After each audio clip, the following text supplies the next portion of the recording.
I was standing in my attorney's office holding a document that showed my wife's retirement account balance. The number was bigger than I expected. My attorney looked at me and said half of it was mine. That's when it really hit me. 3 weeks earlier, my wife told me she had a professional conference that weekend. She worked as an occupational therapist at a rehabilitation center. The conference was supposed to be about new treatment techniques. I didn't put much thought into it. We have been married 16 years. She has gone to conferences before. Wednesday afternoon, I was sitting at my desk at the county assessor's office. My phone buzzed with a credit card alert. It was from our joint account. The charge was $186 at a steakhouse. I thought, what the hell? I stared at the notification. We haven't gone out to dinner in a while. My wife was supposed to be working late at the center. I opened the banking app. The charge had posted 20 minutes ago. The restaurant name was one I was not familiar with. I looked it up on my phone. It was an upscale place with an apparent dress code. Definitely not somewhere you grab a quick bite after work. The kind of place you go for a special occasion. I started to get a knot in my stomach. I pulled up our full transaction history. Then I started scrolling backward. I found another charge from 2 weeks ago. $94 at this wine bar. That was a Tuesday. She texted me that night saying she was covering for a sick coworker. I remembered because I had to cancel my plans to watch my son's soccer practice. Now I was looking at proof she was somewhere else. I kept scrolling. $67 at a boutique clothing store on a Thursday afternoon. $52 at a different restaurant 3 weeks back. $78 at another wine bar a month ago. All on days she said she was working late. I took screenshots of every charge. I was getting mad and confused at the same time. A coworker walked past my cubicle and asked if I was okay. I said I was fine. In reality, I was not fine. I drove home that evening thinking about every late night she claimed, every text saying she would be home by 9, every apology about missing family dinner. My wife got home at 8:30. She walked in looking tired. She greeted and kissed me and asked how my day was. I told her it was fine. She went upstairs to change. My daughter was doing homework at the table.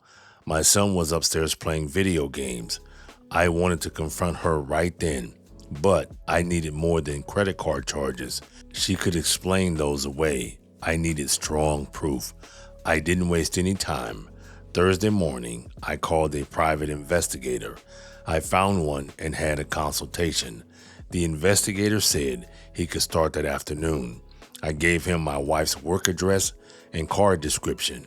I told him about the upcoming conference. I told him about the credit card charges. He said he would get close as he could, but also said that it won't take no more than a week. His rate was $85 per hour plus expenses. I took $500 out of our joint checking account at the ATM during lunch. That would cover Friday and Saturday. I was worried that my wife would notice that amount, but I didn't care. Friday afternoon arrived. My wife left work at 4 o'clock, according to the investigator's first text.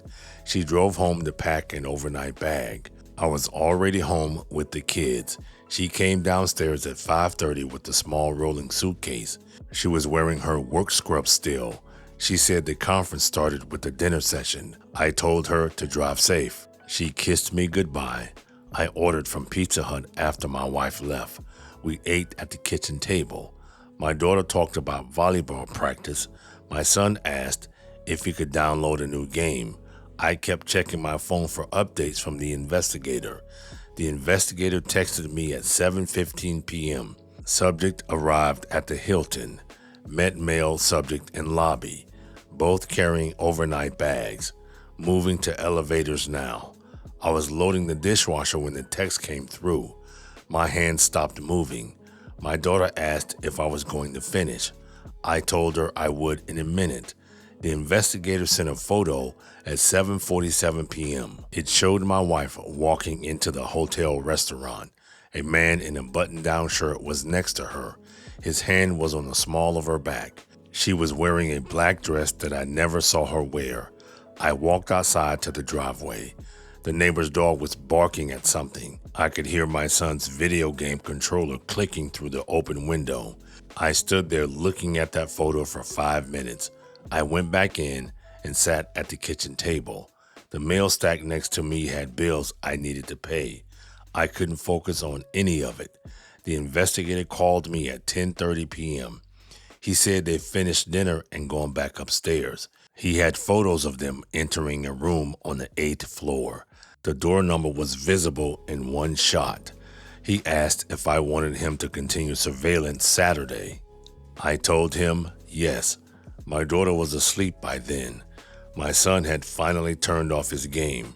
I just sat there thinking about 16 years of marriage. Saturday morning, my daughter went to her friend's house for a sleepover. I drove her over at 11. My son wanted to stay home and play his game. I let him. The investigator texted me updates throughout the day. They had breakfast in the hotel restaurant at 9. They walked to the spa at 10. They came back to the room at noon. They didn't leave again until 5. Each text felt like a punch to my head. I was doing laundry to keep busy. The microwave beeped because I reheated coffee and forgotten about it. My son asked me 3 times if I was okay. The investigator sent his final report Saturday night. My wife and the man had checked out at 6. They kissed in the parking lot before getting in separate cars. The investigator had photos of everything. He even got a clear shot of the man's face and license plate. My wife got home at 7:45 p.m. She walked in with her overnight bag and a smile. She said the conference was productive. She talked about new treatment techniques she learned. I asked questions to see if she would stumble. She didn't miss a beat. She prepared her story well. Sunday morning, I met the investigator. He gave me a folder with printed photos and a typed report. The investigator had included timestamps on every photo. He also followed the guy to where he lived and found out who he was. The man worked at the same rehabilitation center as my wife. Based on the staff parking sticker visible in one photo, he gave me the name of a divorce attorney. I drove home with the folder on my passenger seat. My daughter was back from her sleepover. She was in her room doing homework. My wife's reusable water bottle was still on the kitchen counter where she left it that morning. She was in the living room watching something on TV. She asked if I wanted to order lunch. I said I wasn't hungry. I went to my home office and closed the door. I looked through every photo again. Then I searched for the attorney the investigator recommended. His website had quite a few testimonials. I called and left a message. He called back Monday morning while I was at work. I stepped outside to take the call. The attorney said he could meet me Tuesday afternoon. I told my boss I had a dental appointment. I took a half a day on Tuesday. The consultation lasted almost an hour. I showed him all the photos. I showed him the credit card statement screenshots. I showed him the investigator's full report with the coworker's identification. The attorney looked at everything carefully. Then he asked about our assets. I told him we owned our house. We had 2 cars. We had a joint checking account and joint savings. Then I told him about my wife's retirement account. She has been contributing to it for 18 years. It was a 403B through the rehab center where she worked. The attorney's expression changed when I mentioned that. He explained that retirement accounts accrued during marriage or marital property. That meant I was entitled to half of whatever she contributed during our marriage. I asked him to explain that again. He said it simply. 16 years of her contributions would be split down the middle. Her employer matches would be split too. Community property laws in our state were clear on this. I sat back in my chair. I have been thinking about the house. I have been thinking about splitting bank accounts. I have not thought about her retirement being part of this. The attorney pulled up a calculator. He estimated that if her account had grown steadily over 16 years, The marital portion could be worth between $240,000 and $320,000. Half of that would be mine. I felt something shift in my chest. This wasn't just about catching her cheating anymore. This was about my financial future. This was about making sure I could take care of my kids. The attorney laid out the next steps: file for divorce, request financial disclosure, subpoena her retirement account statements, get a QDRO prepared. Huh? I asked what a QDRO was. He said it was a qualified domestic relations order. It's a court order that splits retirement accounts without tax penalties.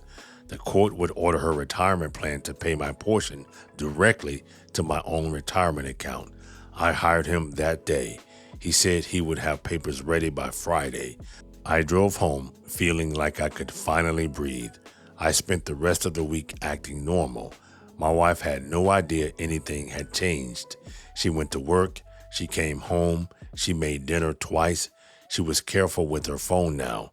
It was always face down. She took it with her to every room, but it didn't matter anymore. I already had everything I needed. I was one step ahead.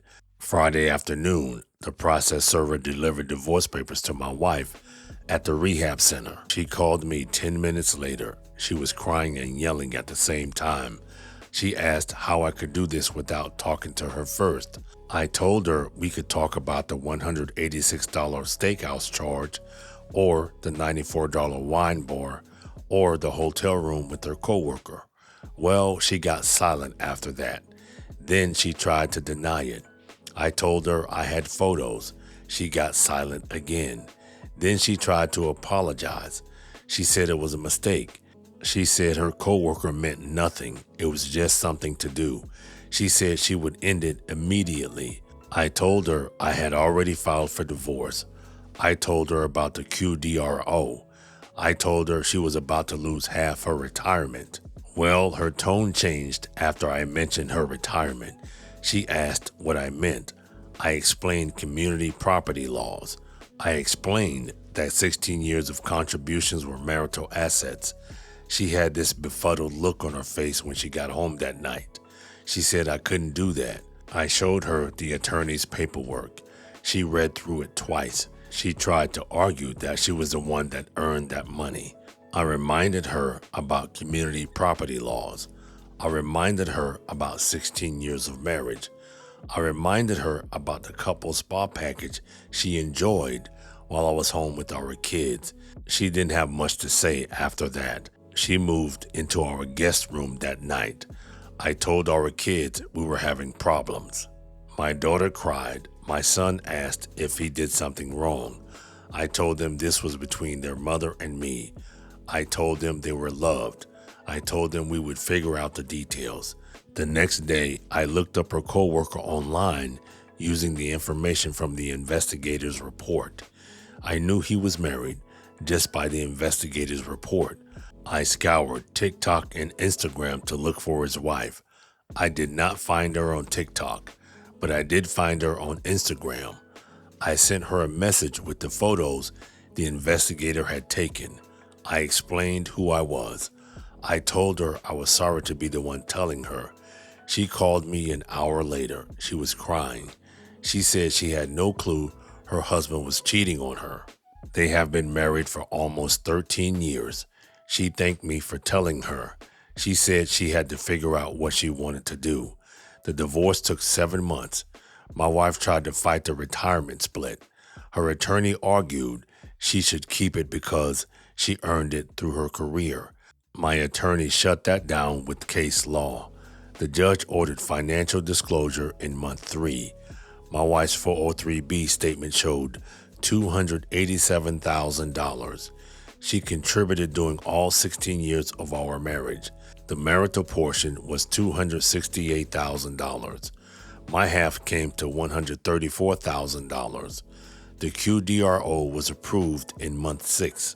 The funds were transferred to my own retirement account in month 7. The same week, we finalized the rest. I kept the house. She took her car. We split the savings account. I got primary custody of both kids. She got them every other weekend and Wednesday nights. Additionally, she has to pay me child support. The amount was based on our income difference and custody split. She ended up moving to an apartment near the rehabilitation center. Her coworker was also going through a divorce by then. My wife and her coworker didn't stay together. Apparently, he wanted to come clean and try to fix his marriage, but his wife followed through with the divorce. Funny how that works. Now it's been 14 months since I got that first credit card alert. My daughter is 15 and doing better. She struggled at first, but therapy helped. My son is 12 and mostly acts like nothing changed. Kids usually can recover in some cases. I still work at the assessor's office. I still live in the same house. I still drive the same blue Acura MDX. But I have an additional $134,000 in my retirement account now. The money will be there when I'm ready to stop working. The money will be there because I did not ignore what was right in front of me. My ex-wife still works at the same rehab center. She still sees our kids every other weekend. She still has her half of the retirement account, but she knows what betrayal cost her. I'm not dating anyone. I'm not ready for that yet. I'm focused on my kids and my job. The house feels quieter now, but everything seems the same. But everything is different. I proved that cheating has consequences, not just emotional ones. Financial ones too. My ex-wife learned that lesson the hard way. She gave up $134,000 for hotel stays, strange D, and spa packages. That's an expensive mistake. I'm okay with how it turned out. My kids have stability. I have financial security. Justice doesn't always look dramatic. Sometimes it just looks like a retirement account statement.